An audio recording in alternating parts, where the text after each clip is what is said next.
Welcome to The Reconnect with Carmen LaBerge. We're applying the mind of Christ to the matters of the day so that you can connect the eternal with the everyday and get ready to head out into the world that God so loves in ways that honor Jesus. So let's get started. This is The Reconnect. Your daily encouragement that God has the world in the hollow of his hand.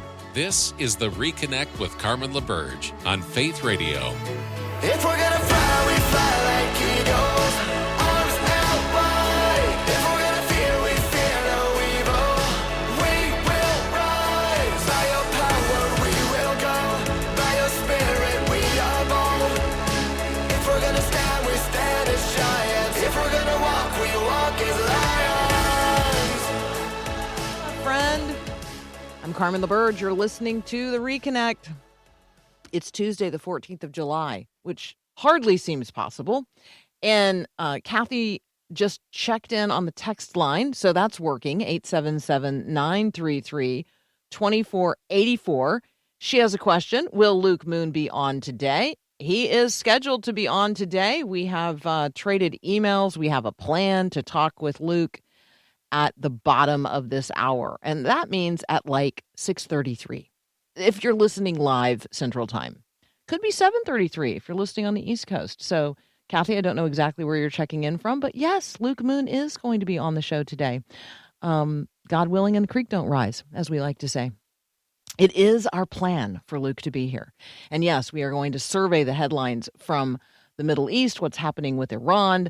I'm even going to ask him to branch out into some other things. So, yes, Luke Moon scheduled for the show today. Also, Nick Pitts here in just a moment. So before we talk with those guys, let's just talk amongst ourselves here about expectations. What do you expect to happen today? Like, what's on your, well, here's what I expect to happen list. Do you expect it to rain? Do you expect miracles?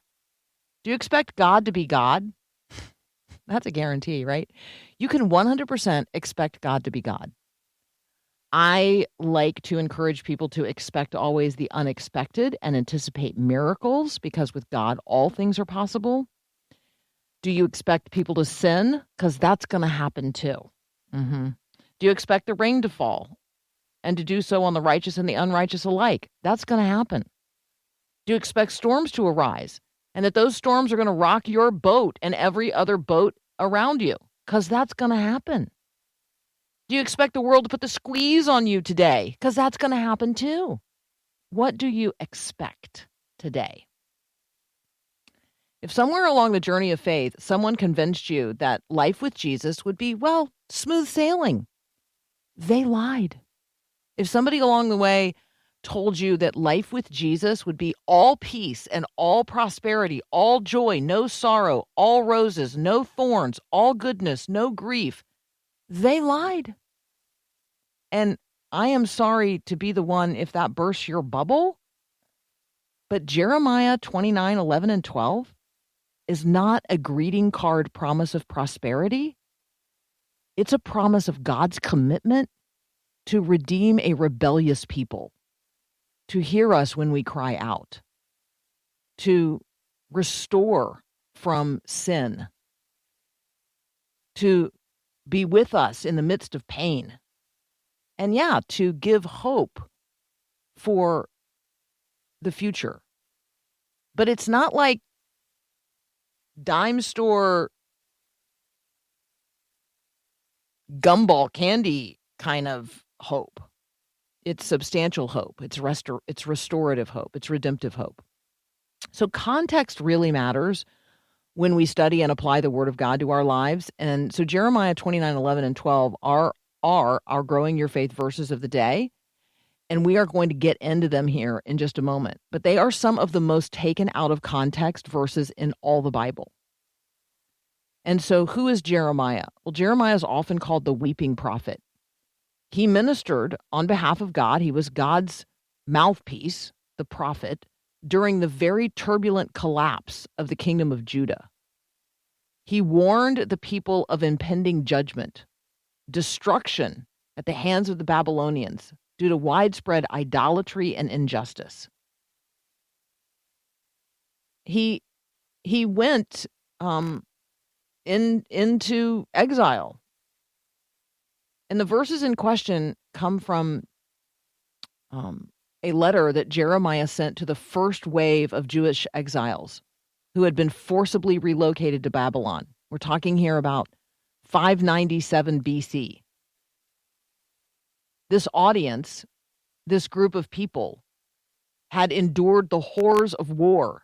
Their country had been overthrown by the Babylonians. The land of God had been lost to others. They were being forcibly displaced. Their children were being driven in chains. Think here about Daniel. Think here about the trauma of losing your home, of watching your young men be castrated, of living in a foreign and in a pagan empire. That's what's going on here. So where in the Word are you today? We want to let God speak to us through that which He's already spoken, His living and eternal Word. And our Growing Your Faith verses of the day come from Jeremiah 29, 11 and 12. For I know the plans I have for you, declares the Lord. Plans to prosper you, not to harm you. Plans to give you hope and a future. Then you will call on me and come and pray to me, and I will listen to you. These are words of comfort to people in exile, surrounded by false prophets whose future hope had literally been cut off. This is not the prediction of a quick return to their homeland. That's going to take 70 years. That's how long this promise is issued. This isn't, hey, in 70 minutes or in 70 days, this is all going to turn around. I'm going to give you hope of the future. No, this takes 70 years to accomplish. So in the meantime, and the time was mean, M-E-A-N, mean time, God tells them to settle down and build houses and have children, pray for the prosperity of Babylon, because this exile is going to last 70 years. The people who received this promise, the people who heard Jeremiah say the first time, I know the plans I have for you, declares the Lord, plans to prosper you and not to harm you, plans to give you hope in a future. They died in captivity, and so did their children. God's promise to prosper and not to harm, plans to give hope in a future, is on God's timeline. It's not about offering you a life of immediate comfort or earthly success. It's the assurance of, national survival in this case, that Israel would survive. God promised that He would not abandon them, that their suffering was not the end of the story, that He would eventually hear their prayers and restore them to their homeland. And how long did that take? Well, this passage of Scripture, this promise of God, is fulfilled between 538 and 516 BC, 70 years after the promise is issued. Babylon falls. And subsequently, the Jewish exiles get to return to Jerusalem to rebuild it. You'll think here historically about the Edict of Cyrus. In the book of Ezra, it explicitly states that Cyrus's decree occurred, quote, in order to fulfill the word the Lord spoke through Jeremiah. According to the books of Ezra and Nehemiah, the initial group of people who returned were led by Zerubbabel and Joshua, and they numbered 42,360. So think about that for just a moment. 70 years after 10,000 captives were forced into exile, at least in the first wave. That's noted in 2 Kings. 42,360 returned. And so they did exactly what the Lord commanded. They put down roots, they got married, they had babies, and eventually God brought them back to the place and gave them a future and a hope. So God works through trials. You can have the assurance of God's presence in the midst of whatever you're enduring. There's an invitation to prayer here, and there's a reward for seeking Him. I think those are the things we can lay claim to in Jeremiah 29, 11 and 12. Seek God, call upon Him, come and pray to him, and he will listen to you. And yes, God knows the plans he has for you and for me, plans for redemption and a future hope that right now, in the midst of whatever suffering you're enduring, might be something you can only imagine. You're listening to The Reconnect. Nick Pitts joins us next.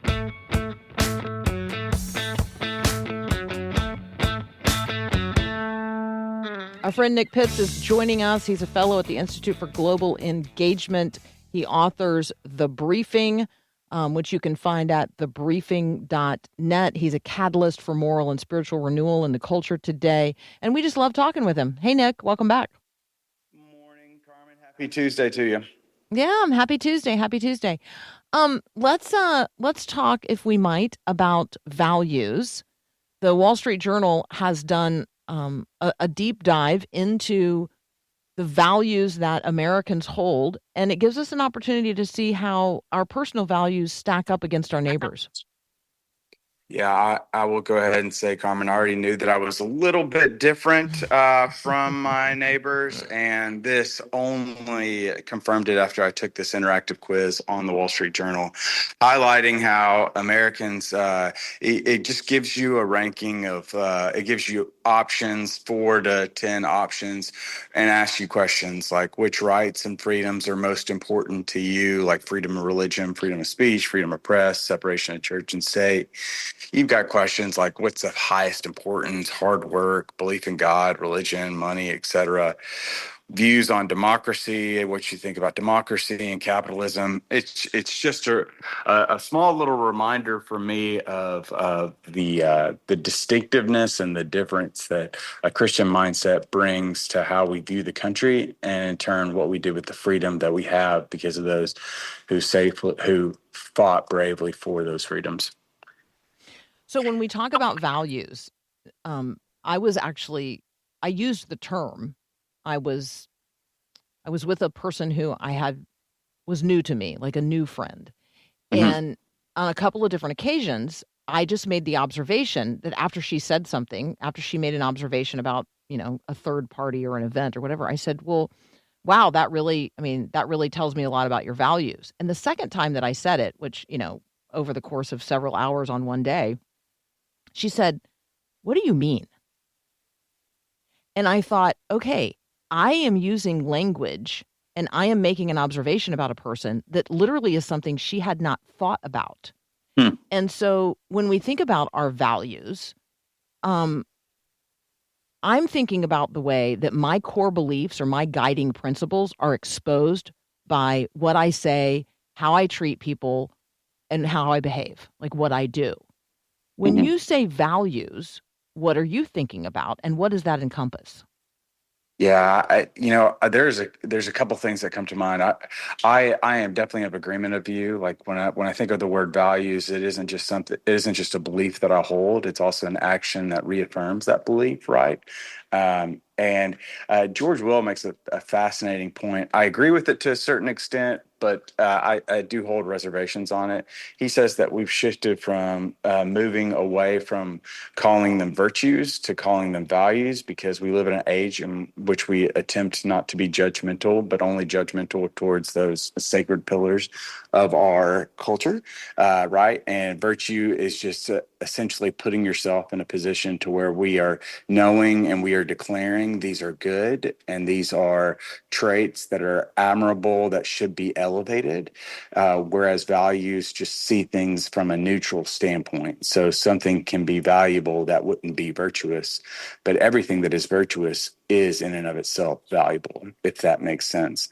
I'm not as persuaded by it, but I do think that there is insight in it that I do take. But I do think it is interesting when we're thinking through what are those values that we do hold. And you look at this quiz, it's just that some have elevated, for example, one of the questions is how important is money to you? Some have, I won't say some, many have elevated money much higher than I had it, whereas I had an elevated view and a belief in God and religion, whereas some put that lower on that which is most important to them. Yeah, like you, my ordering of things was different than, what the Wall Street Journal came up with in terms of sort of averages out there. When we think about the value, let's say, of the first freedoms, I put the value of the freedom of religion, not surprisingly maybe, but right at the top of my list. Like Yeah. that's core for me. That's central. My freedom to speak is of little value if I can't talk about Jesus. So the freedom of religion is core for me. And I do think this is a wonderful opportunity to open up a conversation with people around me to say, okay, I was a little surprised. I ranked freedom of religion really high. What about you? Like, is that important to you? So I think that this is a good conversation starter for us with our neighbors. Yeah, and to go even further, right? It's not just wide, or it's not just, oh, you ranked freedom of religion where you did, or you were ranked freedom of the press or separation of church and state where you did. But the follow-up question to that is why? Like, I think about thinking through like the freedom of religion. I mean, one of the core, one of the primary authors to put that, enshrine that into our founding documents was Thomas Jefferson, who himself had, one might say, problematic views when it came to what we believe is who we believe is the God of the Bible. But yet he still enshrined it, this religious freedom, enshrined these in our founding documents because he believed it to be true, that these are eternal matters that are worth going back and forth on, that are worth discussing, that are worth tangling with in order that we might come to a proper conception of not only how do we view all of life, but how do we live in light of that reality. He enshrined that in our founding documents for a very reason. And it's interesting to hear people introspect. It's interesting to hear people kind of think through how that might implicate and how they live that out in view of their life. If you're thinking right now, I don't even know maybe what my values are. I haven't clarified those. I have not ever entered into like a reflective process of identifying, examining, or ranking my beliefs. I just assume that everybody thinks the way I think about the things I think about. Yeah, that's not accurate or true. It's worth digging into a values clarification. There's tons of them. There's a lot of ways to do this. And I think this is a wonderful exercise for you and whoever you spend most of your time with, and for you and whoever you don't spend much time with. Like, have a values conversation. What do you value and why do you value it? What do you find valuable? What's of the greatest value to you? This could be a worth and worthy conversation as well, which as Christians leads us to a conversation about worship, because worship is the derivative of worth. And so those would be words that you could play with, have a little fun with this, clarify your own values, and then see how those values stack up against others. All right, Nick, we got to take a very brief break. When we come back, we're going to talk about the population bubble that we're on. It's possible that the population bust is coming sooner than anyone is prepared for. How many babies are there in your family? Generationally, are you in your family at least replacing yourselves? If not, yeah, well, you're a part of the population bust. That's up next here on The Reconnect. All right, so you've got a pack of cards. You've heard of a pack of wolves. Maybe you have a backpack. You got a lot of packs in your life. But have you ever gotten a Faith Radio welcome pack? I mean, you might be brand new to Faith Radio, or you might just be new-ish, but either way, if you've never gotten a welcome pack, we'd like to welcome you. So text the word welcome to 877-933-2484 or visit myfaithradio.com and request your very own welcome pack today.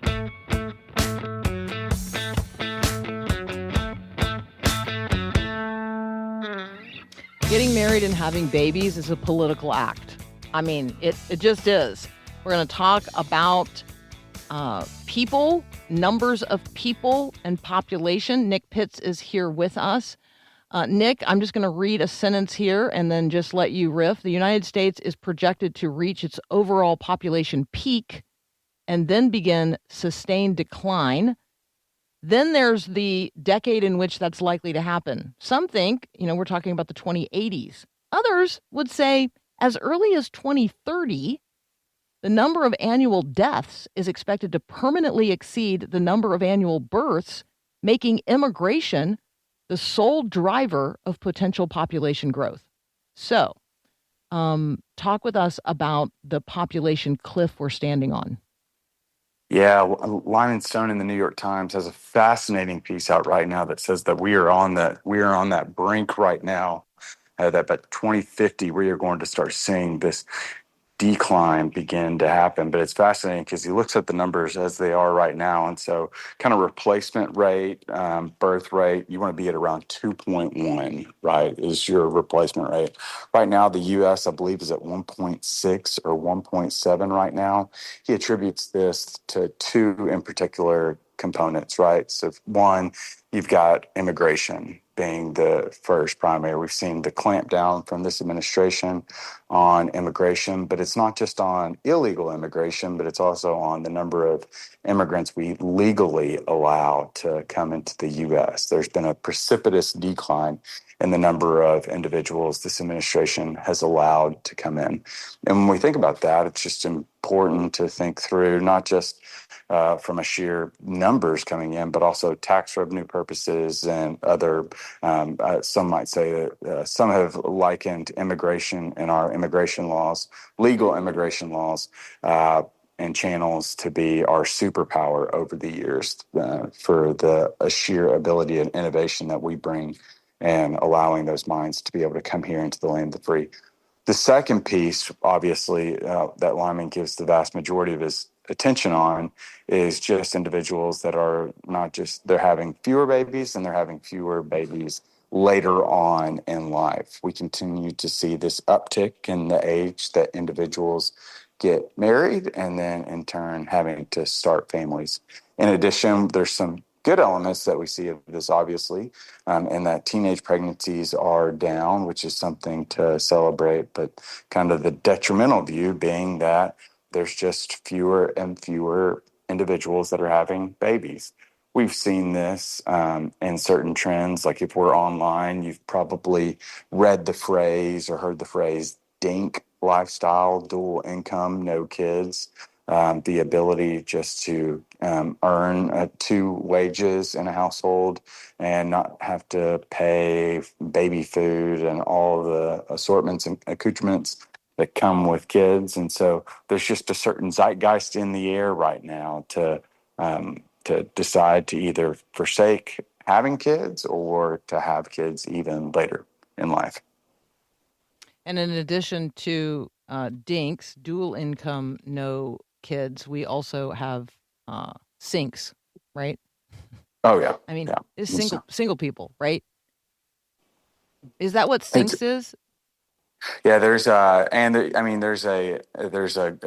obviously the growing movement, right, to, or not even movement, rather just individuals that not getting married for lack of better purposes.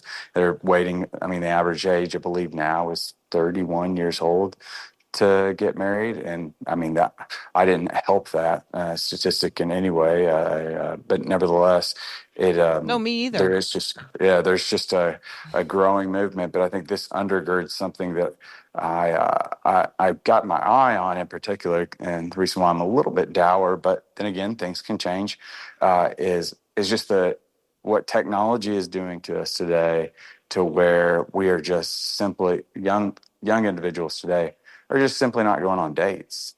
They're not interacting. They are quite literally existing within their homes and in their rooms. And if they have people there, they're consumed by their phones. They are, as Sherry Turkle put it, they have devices that connect them with anyone in the world, but yet they are disconnected from everyone in the world. They're soaking up the dopamine hits that come from notifications and the apps that they're on, and forsaking the opportunities to be able to connect with one another. Nick, what days of the week does the daily briefing drop? Monday, Wednesday, Friday. Okay, so that means you're working on one for tomorrow. If only I was that. If only I was that responsible. Usually it comes very late at night or early in the morning. I would like to suggest that you cover the hand of God, the 1986 controversial World Cup goal when Argentina beat England, because I feel like the hand of God is a good briefing little historical nugget. And then I would like you, do you have a sister? I do not have sisters, which Okay. explains a whole host of my problems. Yes, well, we could go down the litany of things that's bad about that.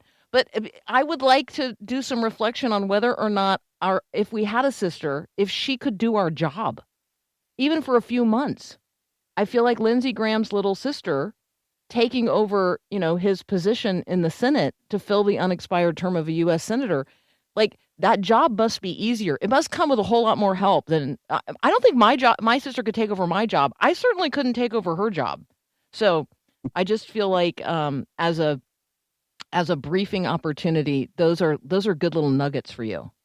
It does the passing of Graham, tragic, unexpected. It does call to mind what the kind of the refrain I often go on from David Brooks of the idea that there are resume virtues and there are eulogy virtues. And right now, social media is awash and takes and highlights of Senator Graham, how individuals are remembering him. And it's always just a sobering reminder that even though his death was unexpected, it wasn't. In that we all, as we know from Hebrews 9, death comes for all of us. And what do we want to be said at our eulogy? Are we living in light of that eulogy? And what's the disparity between your life today and what you want to be written about in your paper as they commemorate your life? And what are the steps you can be taking to fill that disparity? Yeah. I lifted up Ben Sass yesterday. Oh, yeah. As an example of a person who is doing this valiantly. All right, we got to leave it right there because Luke Moon is going to join us next. But we love our time with you. Thank you so much for joining us again today on the Reconnect. Good to be with you, Carmen. So much fun. All right, that's Nick Pitts. You should sign up for The Briefing at thebriefing.net. Comes out every Monday, Wednesday, Friday. Our friend Luke Moon is going to join us next. Here are some of the quick headlines in relationship to our conversation with Luke. Iranian cruise missiles targeted and hit 2 UAE-flagged oil tankers in the Strait of Hormuz as the United States strikes Iran for a third night. Just hours ago, the Iranian-backed terror proxy, the Houthis in Yemen, struck Saudi Arabia in what is now seen as an escalation in the region. So let me just highlight the names of the countries in those two headlines. Iran and the UAE, the United States, the Houthis, which is a non-state terror proxy of Iran, and Saudi Arabia. It's been 1,011 days since Hamas terrorists attacked Israel on October the 7th, 2023. 1,000 days of war has changed the Middle East. Israel has now scheduled its first election since the attack. So to talk with us about what's going on in the entire region and this range of topics and the range of responses here in the United States, Luke Moon is going to join us next. You're listening to The Reconnect.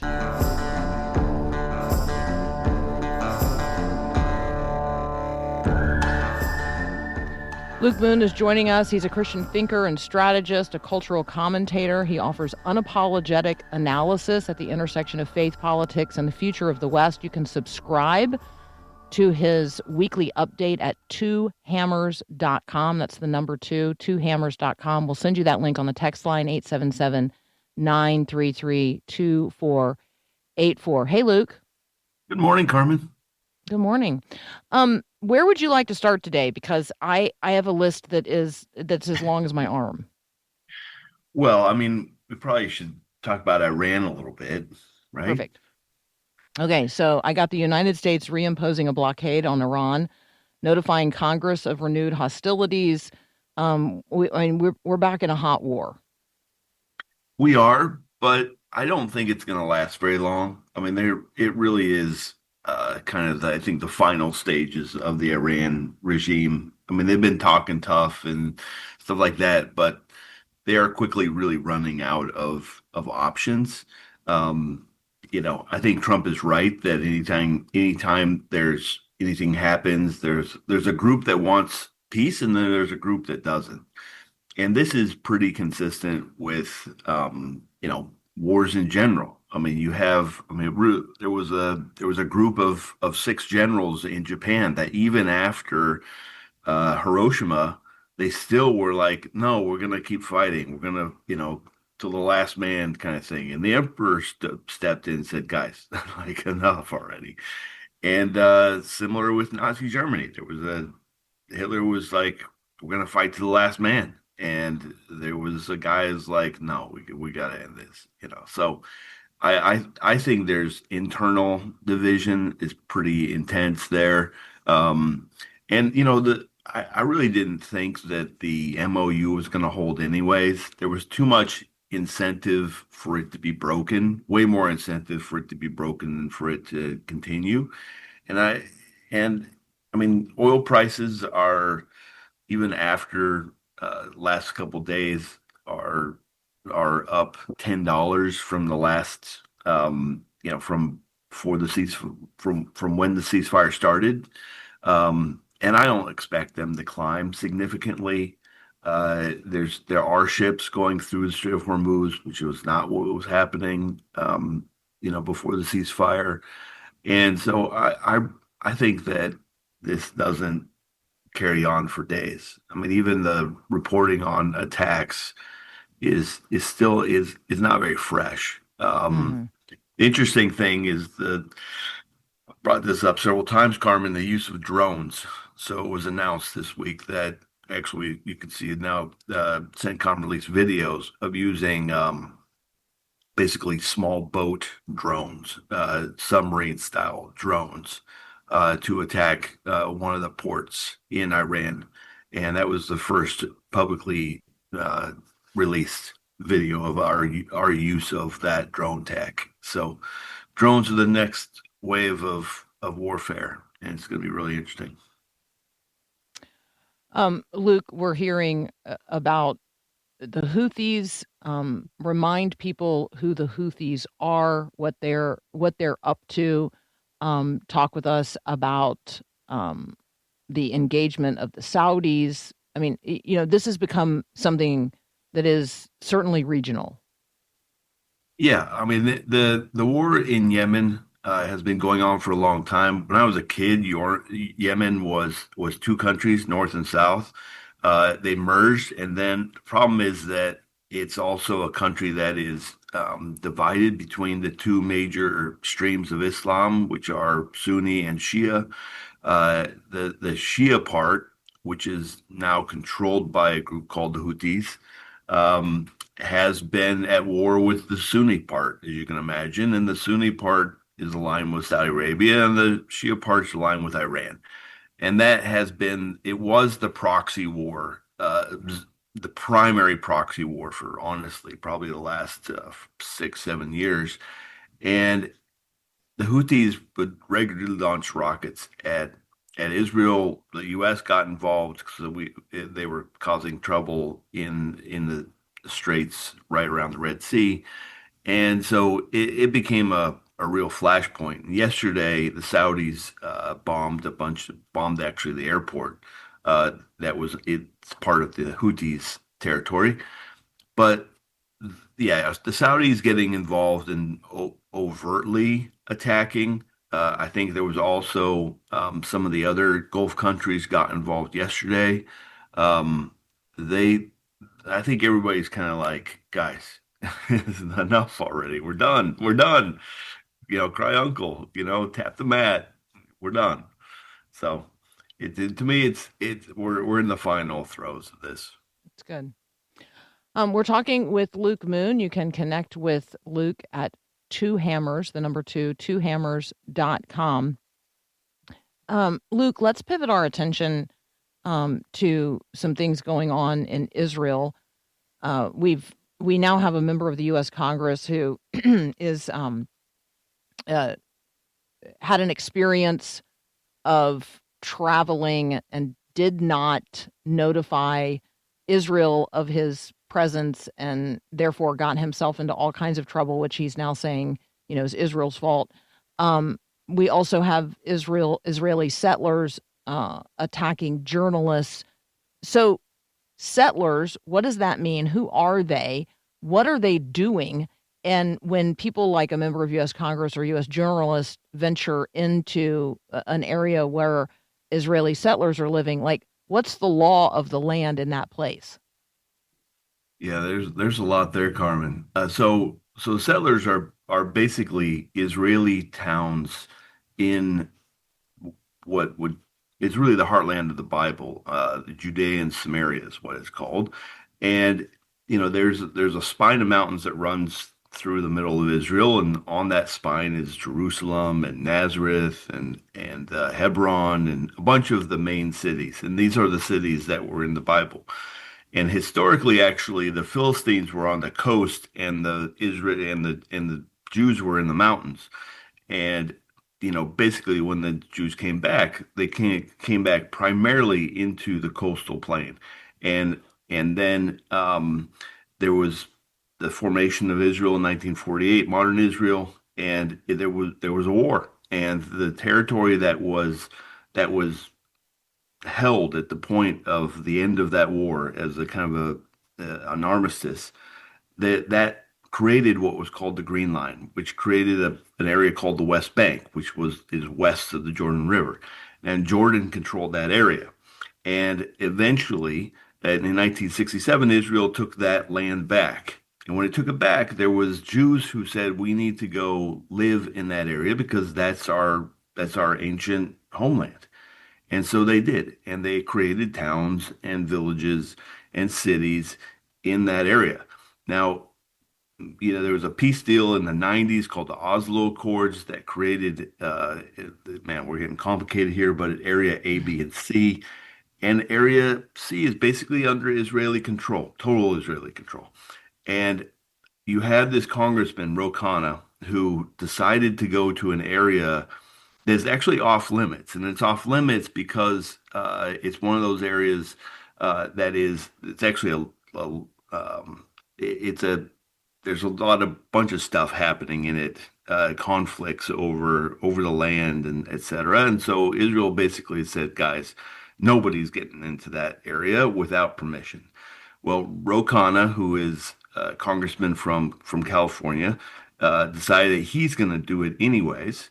And so he did it on the 8th, which was, I think, Thursday, but didn't report it and post about it until Saturday, which is the 10th. And why did he post it on Saturday?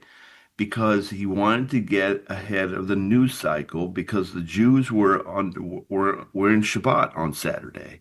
And so he could get a whole news story and get a whole article and get the whole media apparatus going in a direction that he wanted to, while the Jews who would be able to explain what happened were all not using their phones and not using, they unplug for Shabbat. And so it wasn't, so it was created, Ro Khanna created a story to make the settlers look bad. Instead, he was just stopped because he wasn't allowed to go into an area that was off limits for anybody. And he was stopped by a volunteer security team, because there's lots of those, until the IDF came and explained to them, you're not allowed to go in this area. And it was a totally fabricated story in order to get media attention, to show that he is really against the settlers, and he says in the article that he's a long shot presidential candidate. So it's very frustrating, Carmen, when you have these kinds of intentionally antagonizing events, and the whole point is to show that he's against the settler Jews, etc., because that's what his base wants him to be.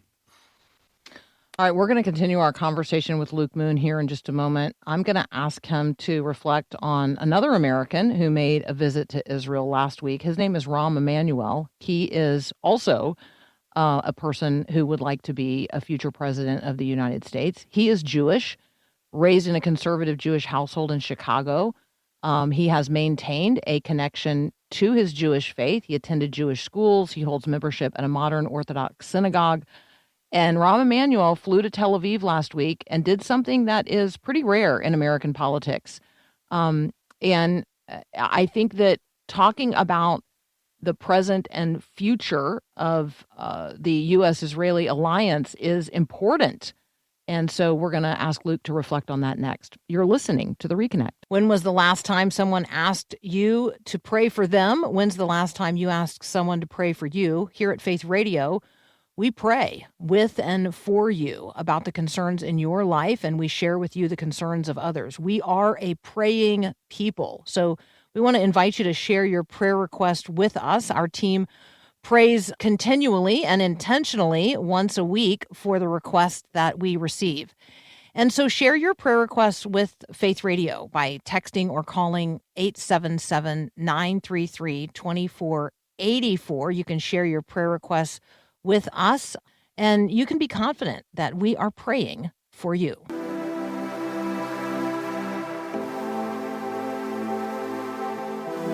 Luke Moon is here with us from Two Hammers and Generation Zion. You can sign up for his weekly newsletter at twohammers.com. We'll send you that link on the text line, 877-933-2484. Who is Rahm Emanuel, and how would you like to reflect on his visit to Israel? Rahm Emanuel was chief of staff for, I think, Obama. And he ended up moving, well, he's actually from Chicago. But he left his role at the White House to go and run for mayor of Chicago. And he was mayor of Chicago and has been kind of in politics, I think, well, probably his whole life, or at least very interested in it. And he wants to be president, as you said. The challenge is there's a couple of other people who want to be president, and the ones who are Jewish face a real uphill battle. I mean, one of the policy items of the Democratic Socialists of America, which is the kind of socialist wing, is to be against Israel. And so there's you're really going to have some struggles to win in a primary if you're Jewish. I think Josh Shapiro, who's the governor of Pennsylvania, was very well liked, also wants to run, but he also doesn't have a chance. So Rahm Emanuel goes to Israel and gives a speech basically calling for the return of the two-state solution. And I think it's, honestly, Carmen, it's a fantasy, because every Israeli will tell you that we tried a two-state solution, and it was Gaza, and look at what we got. And the territory is not right for it. There's too many towns and cities, settler towns, Israeli towns in the West Bank that supposedly would be the state of the Palestinian state. It's just not realistic. And I think it's a bit wishful thinking that a guy can come to Israel and say, hey guys, I support the two-state solution. And then, that somehow wins him, I don't know, points for anybody. He's not wrong in that there's a split between the Israel and the American Jews.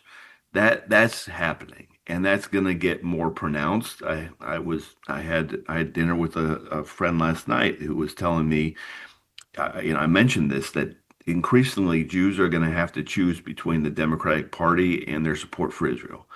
And I think most Jews are going to pick Democratic Party. And she said, yeah, I see that, but I'm one of those that have chosen to support Israel, and therefore I'm politically homeless. And that was a big part of our conversation. But I think that Israel will remain, at least in the next two cycles, a very, very big point in like politics for both the right and the left. the death of Senator Graham. He was a very strong supporter and ally of Israel, and the potential candidates to replace him are nowhere near where he was on that. Not at all. Sure, they'll be supportive, but not to the degree that Lindsey was. And so this will remain an important part of the political cycle, and it's not going away. And it will probably it's not going to be good, Carmen, because people are going to say things are going to be really outrageous, and so the anti-Semitism stuff. Unfortunately, I think it's going to get worse as the politics gets more divisive. I have an idea, and so I'm share it with you, and then we can agree that it would never happen. It occurs to me that Rahm Emanuel could make Aliyah. He could. He'd have to renounce, I think, his U.S. citizenship in order to become a member of the Knesset. But he could potentially lead from the other side of this conversation. Like he could go and participate as a Jew in Israel in that system of governance, and potentially then be a partner with the U.S. from the other side. It's just a thought. Yeah, he's in a unique position. There are elections coming up in Israel in the end of October. It was announced actually this week. October 27th is when the elections are, and yeah, it will inevitably come down to issues related to settlements in the West Bank and the future with Lebanon and Gaza and all those things. And I just think, Rahm Emanuel going to Israel to try to start his presidential campaign is wishful thinking at best. Yeah. Might have been better to go and say, hey, I'm a Jew. What if I came home and we worked on this from the other side? Just a thought. Okay, there you go. Because I'm full of ideas. All right, Luke, as always, thank you so much for being here with us. We so appreciate your ministry and your friendship. Thank you, Carmen. Absolutely. You guys can connect with Luke Moon at 2 Hammers. That's just the number 2, 2hammers.com. Also Generation Zion, gen-zion.org. He serves at the intersection of faith and geopolitics and the future of Western civilization. He's got a particular focus on Israel and the church's role in public life. We love having him here, and I know you enjoyed the conversation as well. So hit us up on the text line, 877-933-2484. If you've got comments, questions, things you'd like to hear Luke riff on in the future, I don't know, support for Carmen's idea that Rahm Emanuel might make Aliyah and return to Israel and become a politician from that side. I'm full of ideas today. We got a whole nother hour of ideas coming up next. You are listening to The Reconnect. Our friend, Dr. Brett Nix, is going to join us in the next hour. Cyclosporiasis. Yeah, 34 states. It's all inflamed out there. Thanks for listening to The Reconnect with Carmen LaBerge. Let us know how we can help you more fully reconnect the eternal with the everyday. We want to walk with you throughout your journey of discipleship, so let's connect. You can text us at 877-933-2484 or connect with us online at myfaithradio.com and on all our social media. I look forward to connecting with you as we each seek to reconnect the eternal with the everyday.